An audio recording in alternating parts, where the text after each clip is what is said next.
All right. Cheers.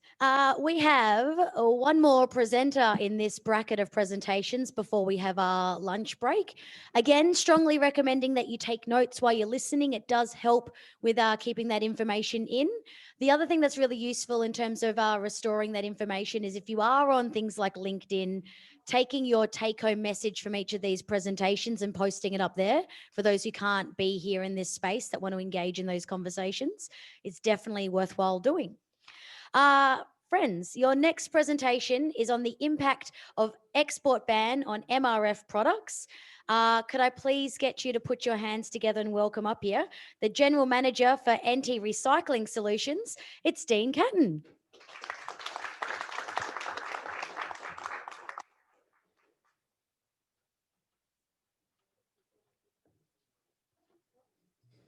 Thanks, Amy.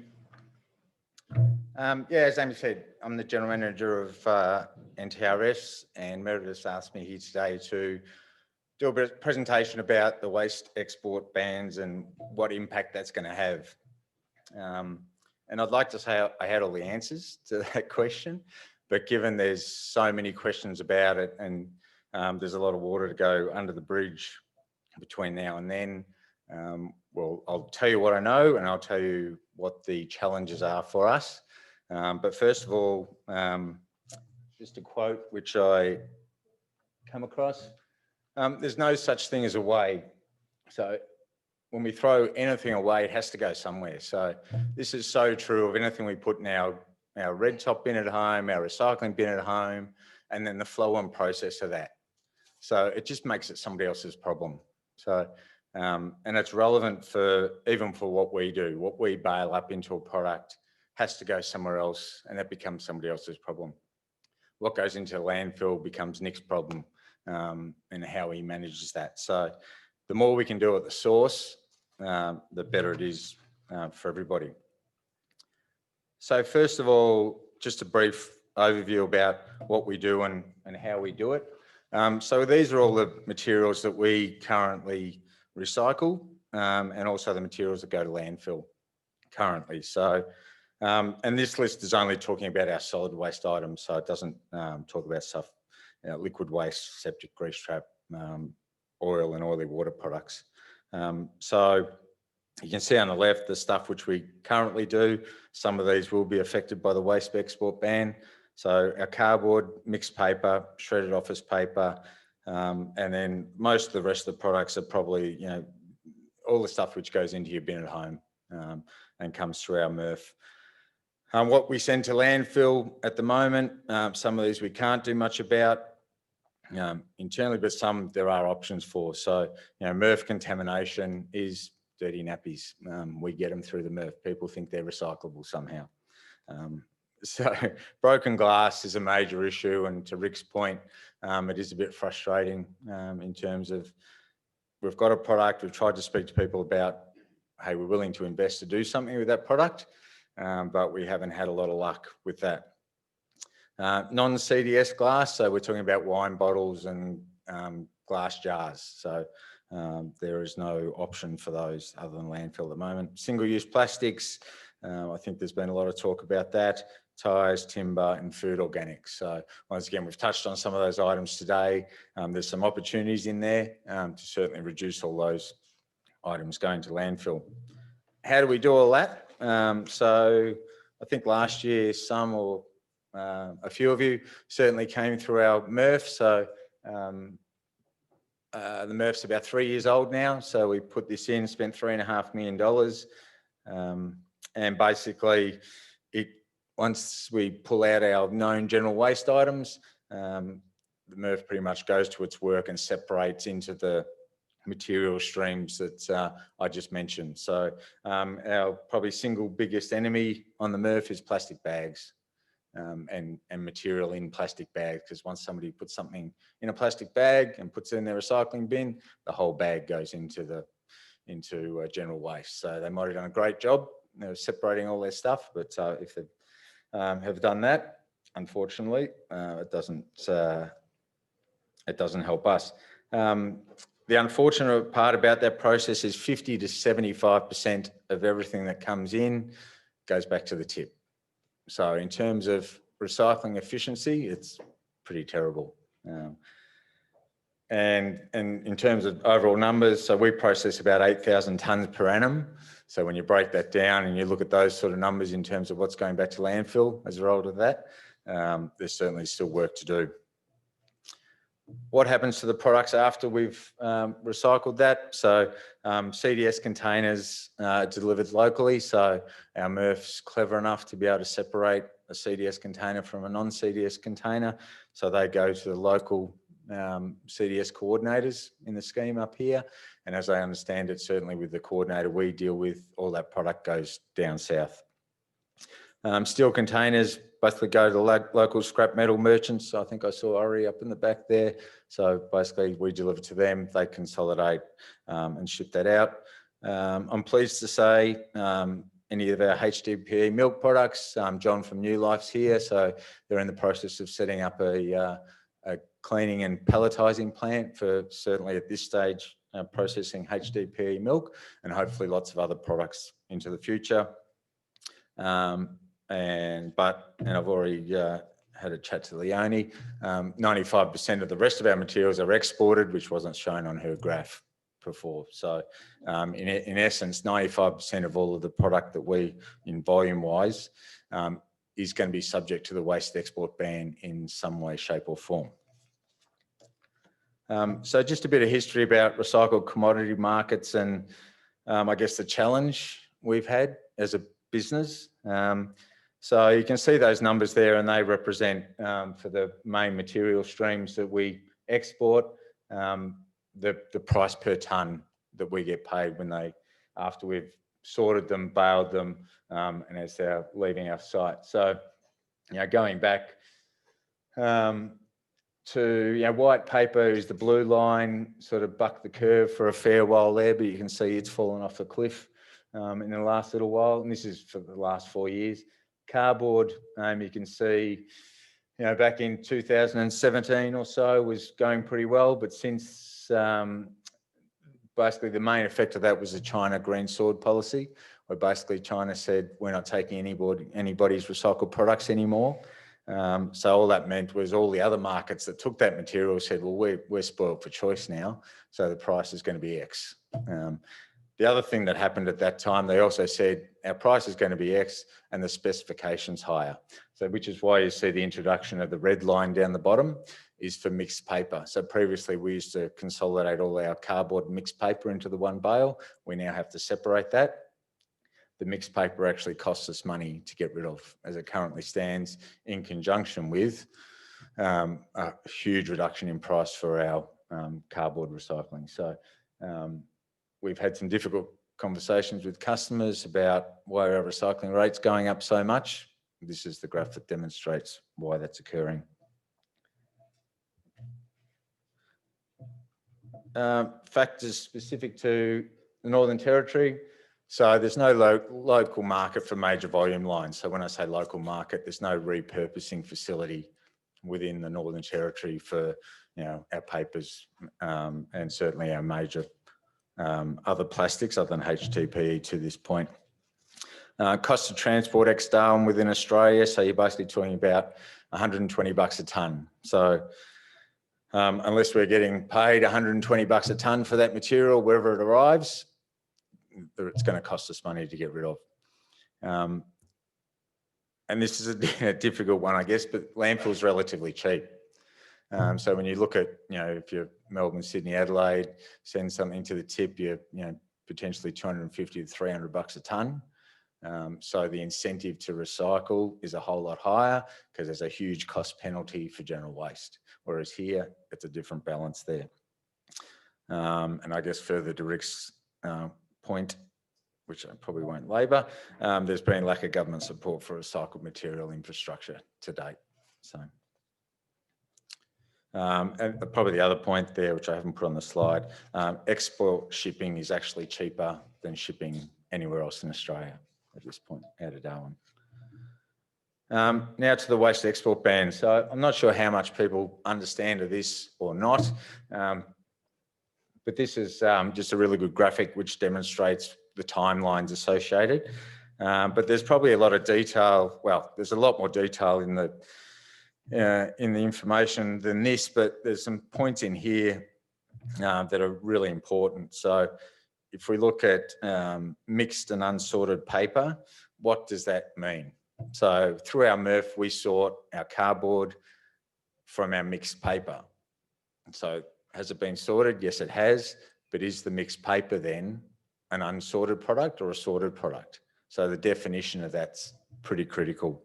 And then when you look at plastics, it talks about clean. So single-use plastics basically by July 22, but it's got to be cleaned and baled. So it's pretty hard to bale a product that's still whole, but as it stands, it still allows for that. But what does cleaned mean? Does clean mean you've got to have a washing plant and how much money does it cost to do that? And what's the cost of the environment for washing that plastic to be able to export it?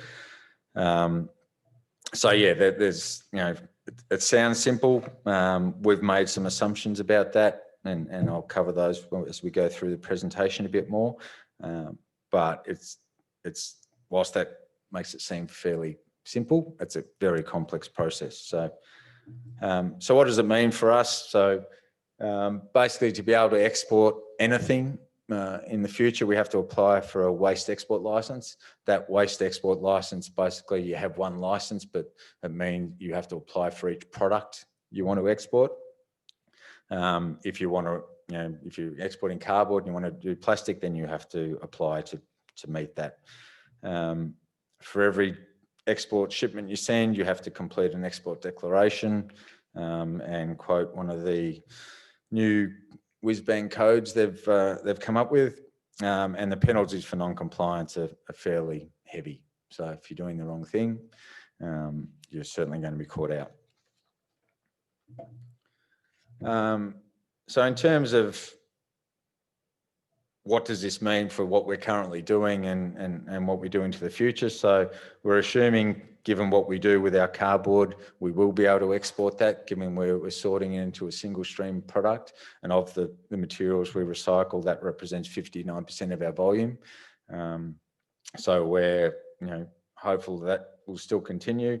Our shredded office paper, once again, is a single stream product that has been sorted and has been processed. So that should be okay as well. Of the rest, so soft with mixed paper is probably our single biggest item. So that's pretty much everything that goes into your yellow top bin that isn't cardboard. So magazines, newspapers,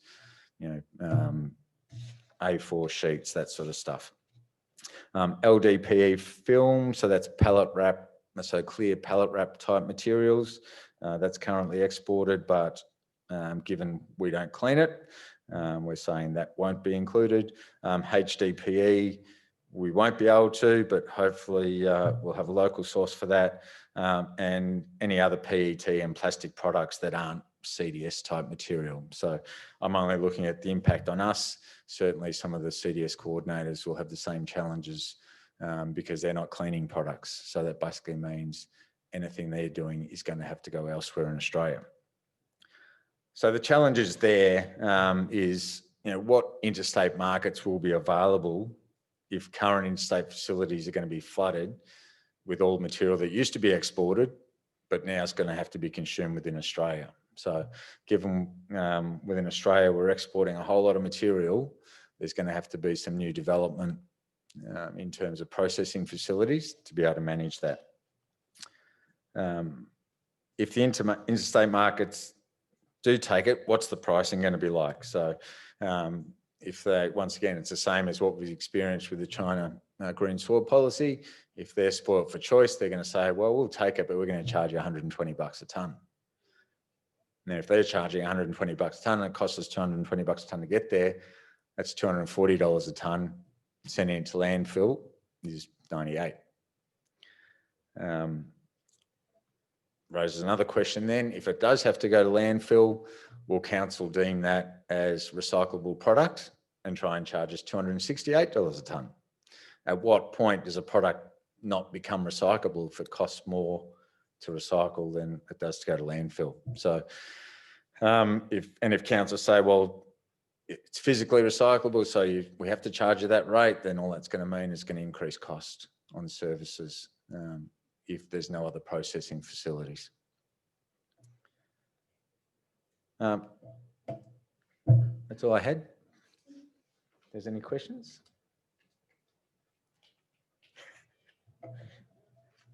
It's a subdued clap. Yeah, we could do a clap now if you want. Yeah, you're totally welcome to. Aren't they polite? They just wait to be told they're allowed to clap. I love it. Well done, everybody. Is there a question? Yes, over here. I'm gonna carry the microphone this way. I've got this. Gives me a chance to walk. I just want to keep licking this ice cream. Dean David Jan here, Litchfield Council again. It's more a statement than anything. I think you raise a point a discussion which needs to happen all the time now, is the fact that when does something not become recyclable? And you were saying about, well, if it costs too much, if it's cheaper to go in a landfill, does that mean it's not recyclable? Well, it's always going to be recyclable. If it's recyclable, it's recyclable. The cost is not part of it. It is part of it in that the discussion needs to be had where people, as a council, we need to realise that things are just going to cost more, and waste management does cost more. And I suppose, some of the role of council is to help educate our constituents that managing our waste is just going to cost more, and the ban on exports is only going to increase that, I suppose. I suppose what I'd be saying is that councils, we probably need to be working with the likes of NTRS to look at how we can educate our constituents to, I suppose, put pressure back up the line politically as well, and educate them that, this is just one area. I mean, life costs, and this is one of those areas where it's just going to cost more. I think the cost is an issue. The primary point, though, is that market even going to be available? All right, because if you've got markets on the eastern seaboard that have got material coming out of their ears, and I ring them up and say, "Hey, I want to send you some PET," I go, "No, sorry." I go, "Okay, what do I do with it now?" So then, is it recyclable then? Is the bigger picture issue, right? So it's not a matter of cost, it just cannot be sent because nobody wants it. Just because nobody wants it doesn't mean it's not recyclable. No, and that's true. And if that's where we get to, then it's going to cost $268 a tonne to send that to landfill, and that's where we're at. But yeah, and if I've heard it once, I've heard it a million times, education is the key. And I don't know, how do we do a better job of that?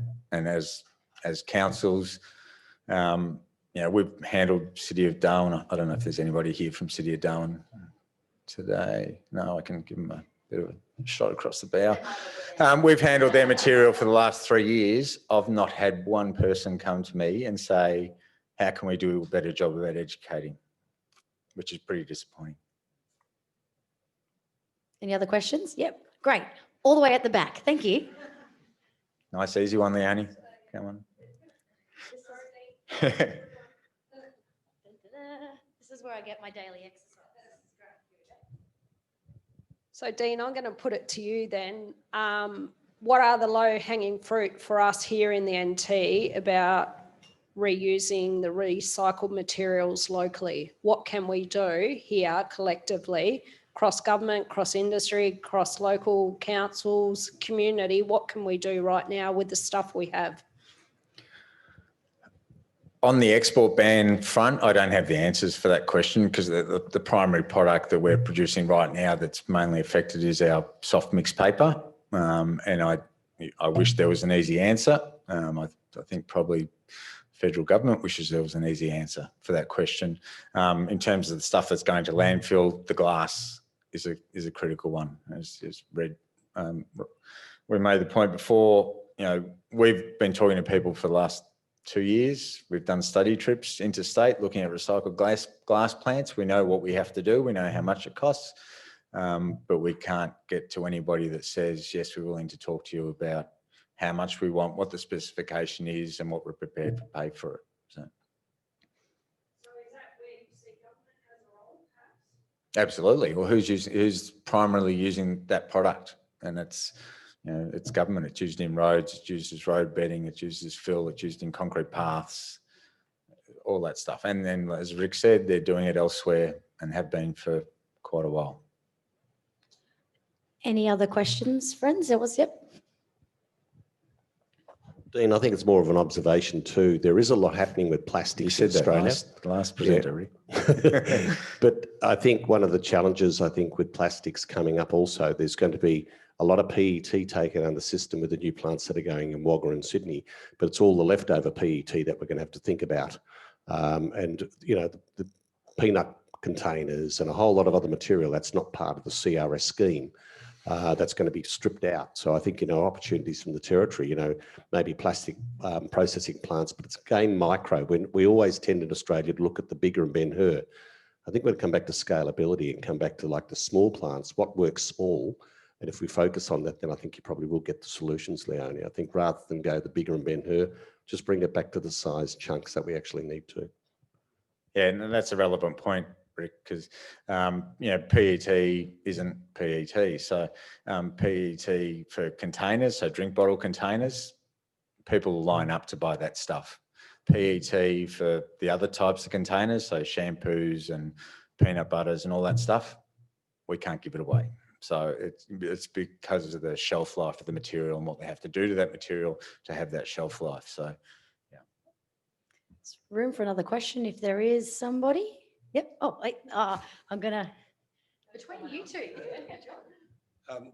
Excuse me, just a comment, and I guess it agrees with what Rick was just saying. I don't know if there's anyone here from the Alice Springs Town Council, but I guess as a local initiative, the council down where I'm from, they bought a glass crusher. Mm-hmm. So it does give our community residents a place to take their glass, even get deposits paid on bottles that you don't normally get refunds on, wine bottles and alcohol bottles, because it was addressing the social issues in Alice Springs with all the broken glass. But it's found an end use for the glass, and then the council uses it, I guess, in its footpaths and various products. So that's a local initiative that I think is working well. That's terrific. Yeah. Maybe time for one more. Did you want to? Okay. Yeah, go on. I just want to say I'm absolutely baffled by one of the stats in your presentation. So of the waste that goes in recycling bins, 50% of that is contamination. On a good month. Yeah. On a good month. And then of that, 95% is exported. No. What goes in the bin, 50% of that is contaminated. Yep. Of all the remaining product, recycled product, 95% of that is exported. of the only recycled product. 2.5% of what we put in our recycling bins is actually recycled locally. Is that correct? Yes, in real terms. So there's no repurposing within Darwin, basically. Yeah. So everything goes somewhere. Everything goes somewhere else. Yep, yeah. correct. So I guess for you, being private industry, are you looking to expand your operations in some way to improve that so that? Not from a repurposing perspective, other than the recycled glass. So that's something we've been looking at, not just for use in road bases, because there's, it's pretty low hanging fruit. We could use that product to make materials you can use in renders and all sorts of stuff, which I guess that's probably the repurposing part. But that's the only part of that process. So what are the biggest barriers to getting some alternative recycling plants off the ground in Darwin, like a paper mill or plastic recycling? Cost and volume required. So even, a paper mill, there's only 10 in all of Australia. So putting something like that into Darwin, you just wouldn't have the volume to fill it. And I wouldn't think there's too many people who've got the money to build it. Okay. Thanks, everybody. Everyone looks happy, good, content, excellent. Let's have another round of applause for Dean Caton's presentation. Thanks, Dean. Oh, 4 minutes early for lunch, friends. You know it's a good conference when. Like that's a sign of success, that is. So housekeeping wise, Lunch is for an hour, so 12:15 to 1:15. It's across the road at the Novotel. So we're all going to cruise on over together as a team. Maybe like imagine kindergarten when everyone got to go on an excursion walking in lines. We can absolutely do that. But I do have your joke before you go to lunch. Don't do it. Too late. They gave me a microphone. This is it. I have a really big show on Friday, so I'm testing what works, and if anything lands, I'm including it in that. Hey, I just watched a 10-minute video of someone throwing herbs in the bin. What a complete waste of time. That was better, huh? That was way better. Yeah. Blame the internet, not me. I'm not writing any of these. Someone just got it. Well done for them. All right, lunch is at the Novotel. We're going to cruise on over that way. And we're back in here 1:15 for that next section. So if you go do your own thing, 1:15 back in here, my friends. Thanks very much.